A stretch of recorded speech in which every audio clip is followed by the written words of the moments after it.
Hello नमस्कार दोस्तों, मेरा नाम अर्चना है। मेरा कोर्स DRIT है जो मैं IMS इंस्टीट्यूट से कर रही हूँ। मेरा आज का टॉपिक है फीमेल रिप्रोडक्टिव सिस्टम।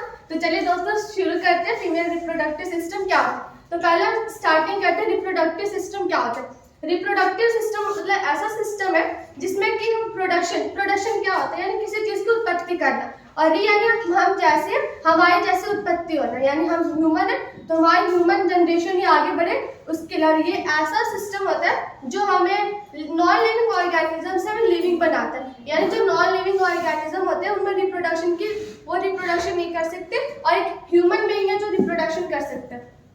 तो मेरा आज का दूसरा ऑर्गन हमारा ओवरी है। ओवरी के अंदर फॉलिकल फेज चलता है, जिसमें जो हमारा ओव्यूम है वो धीरे धीरे बढ़ते बढ़ते मैच्योर ओव्यूम बनता है, और फिर ये ओव्यूम में हमारा जो ये फ्लोपियन ट्यूब है, इससे यहाँ पे इसका पार्ट होता है इंडेफेंडिबुलम।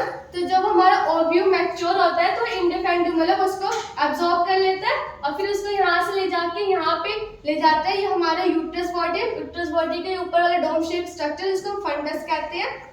ये फंडस में हमारा जो मैच्योर ओव्यूम है वो यहाँ पे 2-3 दिनों तक रहता है और फर्टिलाइजेशन का वेट करता है। अगर इसको कोई स्पर्म नहीं मिलता तो फर्टिलाइज नहीं होता, फिर हमारे फर्टिलाइज अगर हो जाता है तो ये हमारे यूट्रस बॉडी में आ जाता है।